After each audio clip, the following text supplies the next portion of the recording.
Is 2016 still a good time to invest in multifamily? I would like to say the answer is not just a simple yes or no. It is yes, but only under very strict conditions that you have to do enough due diligence. Multifamily as an asset isn't broken yet, but what's changed the most in 2026 is that paying the right price is the key. The cost of paying the wrong price would be very expensive for every investor. As we can see, the interest rate became a little bit better beginning of 2026, but still they are at a very high rate. And then the rent increases in a lot of markets are not possible anymore. Some of the markets we even have to lower the rent to maintain the occupancy or increase the occupancy to be 90% or above 90%. In a lot of markets, like in the main markets in Texas, such as Dallas, Houston, Austin, San Antonio, and a lot of other main markets in Florida, Arizona, and some other Sunbelt markets. A lot of owners that they have to lower their rent in the past year, and this won't change too much in 2026 because there are still new constructions coming out to the market, and the observe for the new constructions, new released units in 2025, 2024 haven't been completely gone yet. That's why a lot of markets are facing lower occupancy and the rents had to adjust to meet the requirements or the demand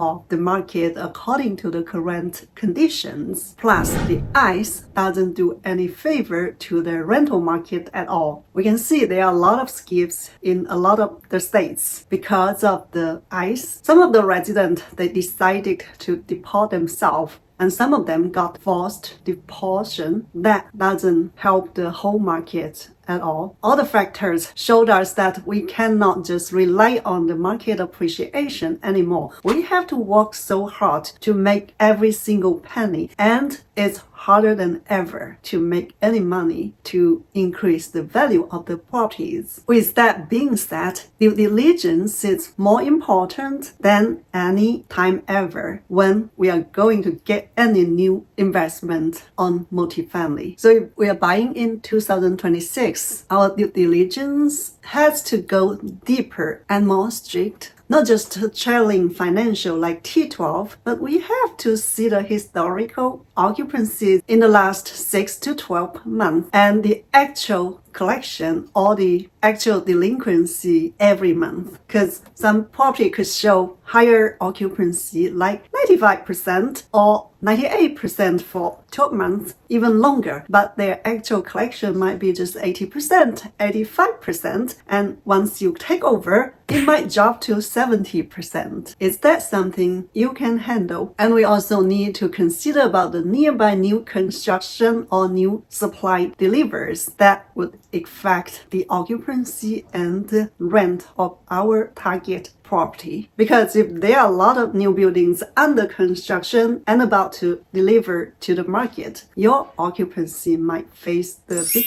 pressure, and you probably need to drop your rent just to make sure that you are able to maintain the occupancy or keep the occupancy to be stable, like 90% or above. And also, to be able to compete with the new released supplies, you probably need to offer specials to the new move-ins. Also, your renewal leases might face big pressure as well. If I see that I can get 2 or 3 months free of rent, the next neighbor, why would I renew my lease at this property? And then make sure or do enough homework to make sure that the stability of the resident around your area, also your resident. Because if they lose their job, you probably will lose a resident shortly. All these factors determine if we will be able to survive after we take over or will lose our investment. Therefore, your purchase price is the key, and it's the most important factor that to make sure if you will be able to make money or lose money after you purchase. In 2026, pay the right price for your investment in multifamily is more important than ever in the history. Maybe after 2008 to 2018, that 10 years, no matter what you touch, even you didn't do your due diligence, even you didn't know what you were buying, you still make money. You double your money, triple your money, or make 5 times of your investment. That won't happen anymore in 2026. If you're getting a property that the rent is already in the top of the market, there's no room to grow at all. Even you increase a little bit on your occupancy, you still won't be able to make too much change on the value of the property because the expenses might increase compared to 2025. We can see that from the prices of the materials, the cost of the laborers. Again, ICE make the cost of the labor higher than before just because there are a lot of people are afraid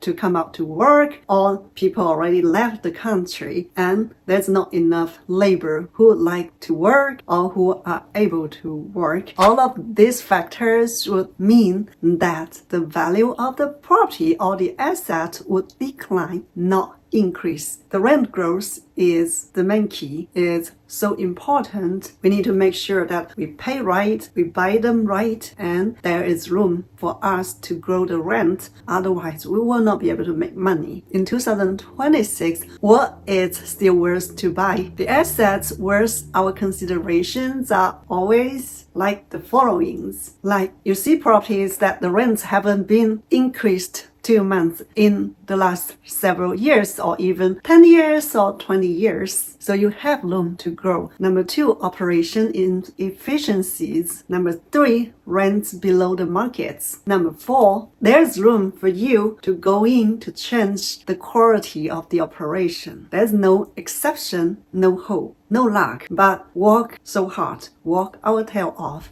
to make money in 2026. For us ourselves, we still consider the cash flow, especially positive cash flow, is the main factor that if we are going to buy a property or not. If there is no cash flow, we might go, but to see if there's enough room for us to increase the value. If there's no value to increase, even the price is really low, but you have to put a lot of money on the renovation, who knows if you will be able to make money at the end or not. So we like to see the assets that we can get positive cash flow in your first month, second month, or third month. So yes, multifamily is still a good asset for the investors in 2026 if we buy right and also finance right, manage right, but without price discipline and have a good team to operate the property. Or if there's rent upside or a good business plan, buying may mean putting yourself into risk. So what do you think? Which kind of asset would be the best to invest in 2026? Comment below and let's talk more.